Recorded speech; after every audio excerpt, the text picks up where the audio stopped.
All I'm saying is, realistically, Steemit Inc. isn't like the end all authority. I mean, they are like the big authority right now, but they could go away. They could go away, and yeah, I think we'd have to find a solution for that. Somebody would have to come and be the new developers if we ever need the actual blockchain to be further developed, which I think it always will at some stage or other. I was kind of thinking, right, that the way the system is now, let's say we actually had a political system, right, where these witnesses were almost like our politicians. I mean, they sort of are, right, except they like to avoid the politics. I'd say Guilty Party and Nervous would probably agree with me on that. But you almost have to avoid the politics if you're going to get voted for by these whales, because they don't like any of this controversy or anything. Well, it's not politics. It's actually like Game of Thrones in there. I would call that politics, exciting politics. Like real politics, which is way worse. Yes. Yeah, there's a lot of diplomacy involved, and for me, it's really frustrating because you gotta walk like you were walking on shards of glass, trying not to offend the people you need support from.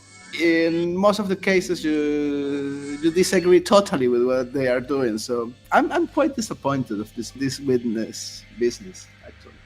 Yeah, I expect so. No, it's the same reason I just knew I couldn't be a witness, because it's like I've gotten way too involved in the politics. And it's like, well, the witness is actually sort of supposed to be a politician in a way, but they're more like, they're the ones who sign for things to go through, and they sign the blocks, but they're voted in by the people who actually have the power, right? The people who have the SP. And it's not like it's a democracy or anything where you're voted in by a majority, and so you can kind of argue your case and get your votes from the majority. Because of course, if you're working as a witness and your vote comes from one big whale, then it's probably like the things that he's voting for you for are not necessarily because it's good for the whole community. You should be, and I think they are incentivized to if they consider the capital value in that. But certainly the people who are investing in these vote selling bots and voting for witnesses that way, It's a mistake we, the users, are allowing, and we are encouraging it. For example, people like Jerry selling those bloody guides, how to become a witness, how to blah blah blah. He has no idea of what a witness should be doing. He's not a technical guy. He's just a marketing guy. He's a marketing guy for Steemit. He has a mission. He needs to increase the user base. And then it's someone else's problem to retain those users, to make them create quality content. It's a general problem.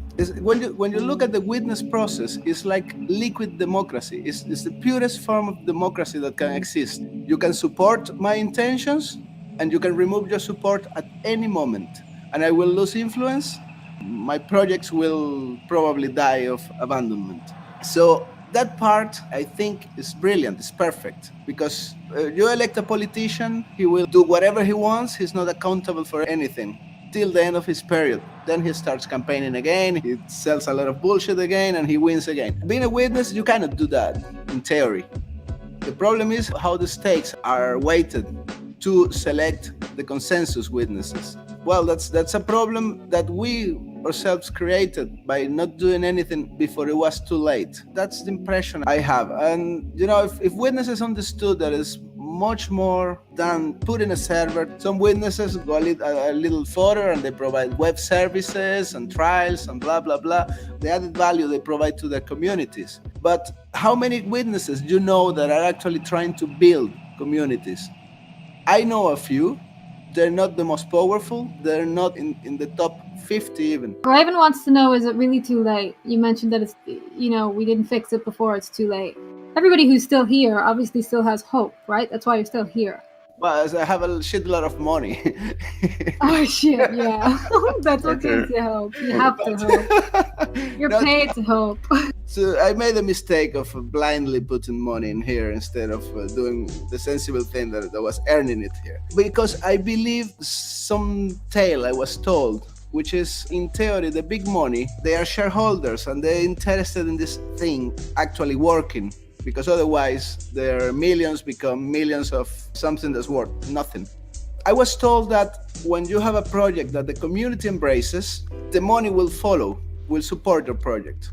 That is not 100% true, because if your project goes against one of being formed institutions, you get attacked and discredited, and your project never gets support from the community because, I come from Venezuela. In Venezuela, we are controlled by the government by hunger. There's no food. When they need something from us, they bring us a box full of food, and then they have our vote or support or blah, blah, blah. In steemit, I see the same thing.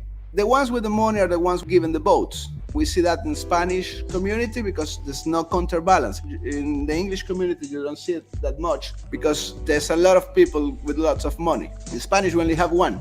And it just became a dictatorship. If you don't use your tax, if you don't comply to the rules, if you're not nice, if you don't bend, well, you don't get their vote. And what I'm trying to say is, it's up to us, the users, because this place is self-regulated. It's meant to be self-regulated.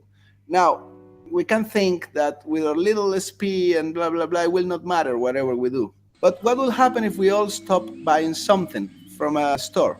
Well, the product goes stale and they have to change the product. We always forget the power of the masses. It's sad. It's sad. We only complain when it's too late. And we forget that it's in our hands to drive the change. We spend so much more time fighting than we do constructively building with each other, constructively helping each other. I mean, by supporting projects like you're talking about, so you came in with a project and you don't necessarily get it automatically supported.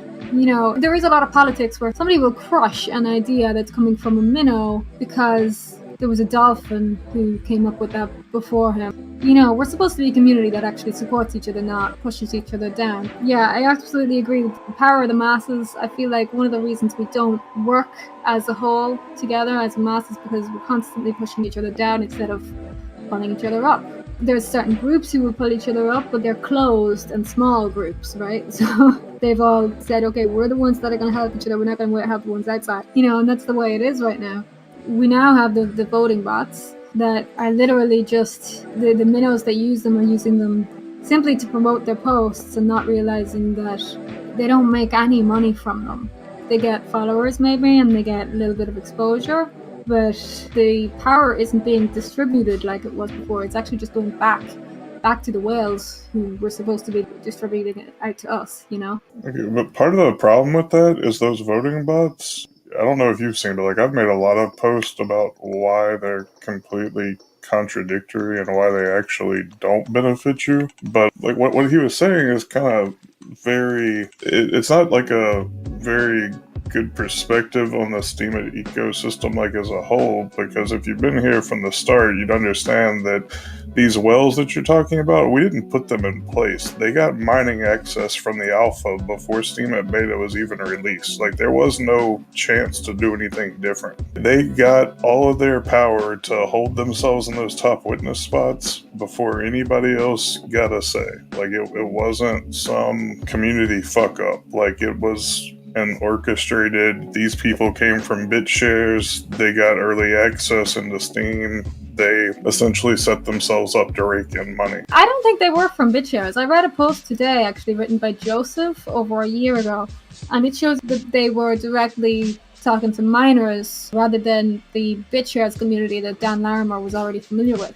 Dan Larimer doesn't even come into context until the very end when Ned Scott signs as the person who developed this thing. So in the post where you can see all of the communications between Ned and Dan and the miners, you don't know who Ned and Dan is until the very end when they sign Ned Scott, Steemit Inc.